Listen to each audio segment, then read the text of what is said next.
بسم اللہ الرحمن الرحیم۔ ناظرین، یہ واقعہ ہندوستان کے ایک بادشاہ کا ہے جس نے مصیبت کے وقت امام حسین علیہ السلام کو پکارا تو آپ فوراً ہندوستان میں اس کی مدد کو آن پہنچے۔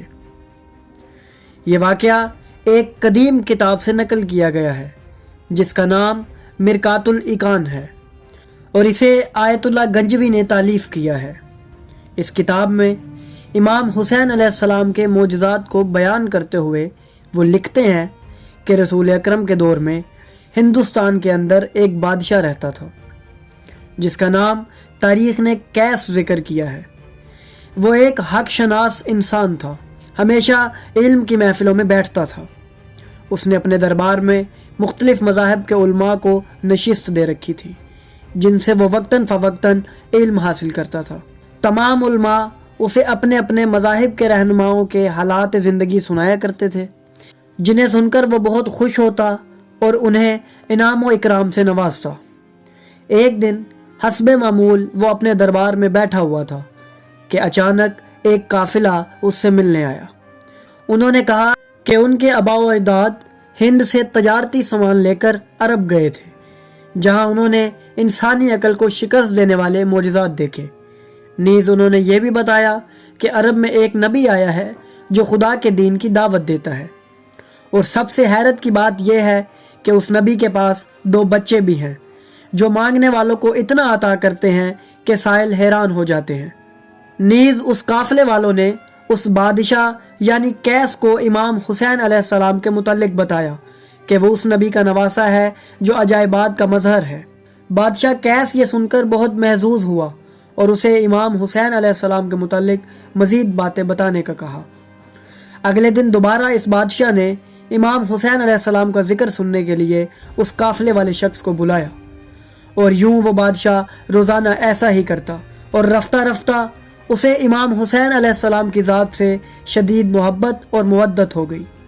وہ روزانہ اپنے دربار میں ذکر امام حسین علیہ السلام کیا کرتا تھا اور ایسے ہی شب و روز گزرتے رہے۔ ناظرین، ایک دن حسب معمول وہ بادشاہ اپنے گھر سے شکار کرنے کے لیے گھوڑے پر سوار ہوا اور اپنی فوج کو لے کر شکار گاہ پہنچا۔ یہ دن عاشور کا دن تھا اور وہ سال 61 ہجری تھا۔ اچانک اسے ایک ہرن اچھلتا ہوا نظر آیا۔ اس نے اپنا گھوڑا اس ہرن کے پیچھے دوڑایا۔ ابھی وہ کچھ ہی دور گیا تھا کہ اسے ادراک ہوا کہ وہ اپنے سپاہیوں سے دور نکل آیا ہے، نیز وہ اپنی سلطنت کی حدود سے بھی باہر آ چکا ہے۔ چنانچہ جب اس نے خود کو تنہا محسوس کیا تو وہ گھبرانے لگا۔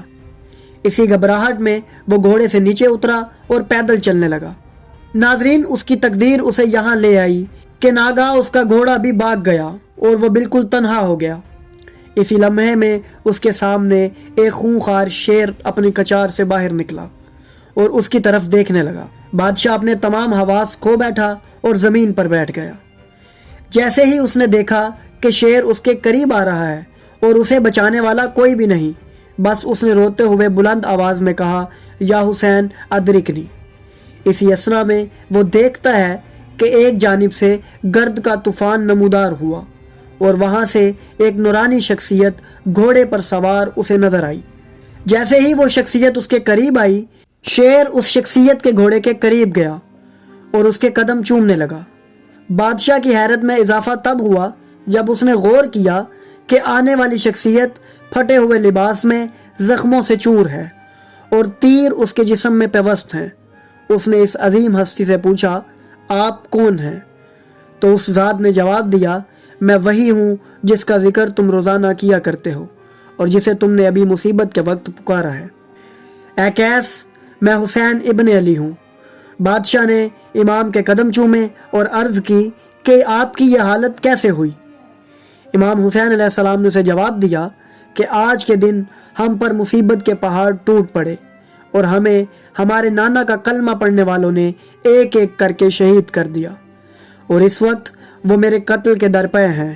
میں اس وقت اسی میدان سے تمہاری پکار سن کر آ رہا ہوں۔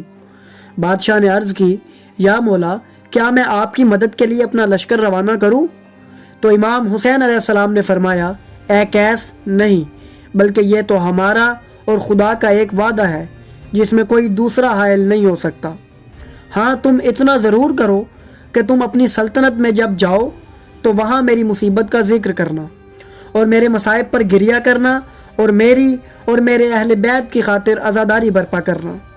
چنانچہ وہ بادشاہ امام کی رہنمائی سے اپنی سلطنت میں واپس آیا اور آ کر امام حسین علیہ السلام کی مصیبت کا ذکر کیا اور ساری سلطنت میں عزاداری برپا کروائی۔